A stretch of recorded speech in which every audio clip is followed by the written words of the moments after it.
आणि आता बातमी मालेगावातून आहे। मालेगाव महापालिकेच्या महासभेत जोरदार राडा झालाय। एसआयआरच्या मुद्द्यावरून नगरसेवक आमने सामने आले।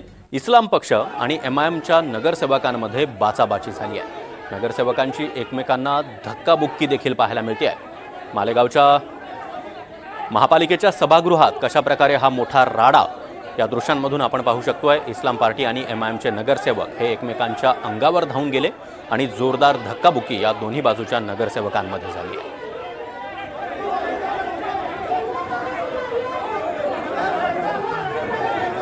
निलेश वाघ आपल्यासोबत जोडले गेलेले आहेत। निलेश, इस्लाम पार्टी आणि एमआयएम या दोन नगरसेवकांमध्ये एसआयआरच्या मुद्द्यावरून हा मोठा राडा आहे।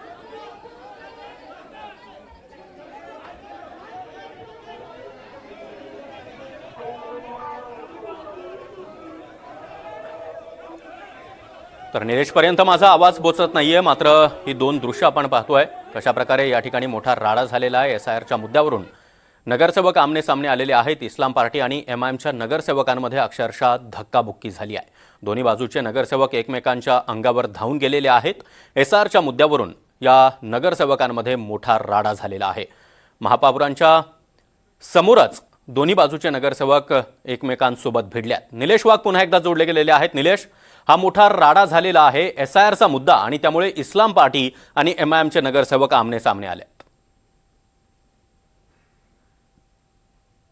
नक्कीच आपण पाहिलं तर मालेगाव महापालिकेमध्ये राडा जो आहे तो सातत्याने होताना दिसतोय।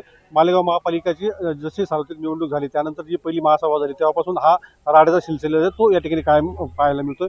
मालेगाव महापालिकेमध्ये माजी आमदार आसिफ शेख यांच्या नेतृत्वाखाली इस्लाम पार्टीची जी आहे ती या ठिकाणी सत्ता आहे। आज आपण जर पाहिलं तर मालेगाव महापालिकेमध्ये एसआयआरच्या मुद्द्यावरनं ज्या एसआयआरचे जे मदत केंद्र उभारले जातं, जे बीएलओ आहेत त्यांच्यासाठी जे खासगी व्यक्ती जे आहेत त्यांची देखील मदत घेतली जावी यासाठीचा ठराव जो तो चर्चेसाठी घेण्यात आला होता। त्यासाठी विशेष सभा देखील या ठिकाणी बोलवण्यात आली होती आणि ही सभा सुरू असतानाच मालेगाव हा मुद्दा जो तो चर्चेला आल्यानंतर एमआयएमचे नगरसेवक जे ते महापौरांच्या समोर जाब विचारण्यासाठी आले आणि त्याच वेळेस दुसऱ्या बाजूने इस्लाम पार्टीचे नगरसेवक आमने सामने आले।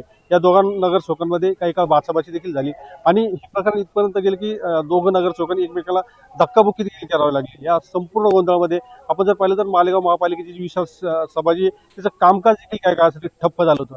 मात्र गोंधळानंतर ही सभा जी ती पुन्हा सुरू झाली आणि एसआरच्या मुद्द्यावर जो ठराव होता तो देखील आता या सभेत पारित करण्यात आलाय आणि आता जर आपण जर पाहिलं तर वातावरण जे ते आता निवळलेलं पाहायला मिळतं। नक्कीच निलेश, धन्यवाद या माहितीसाठी।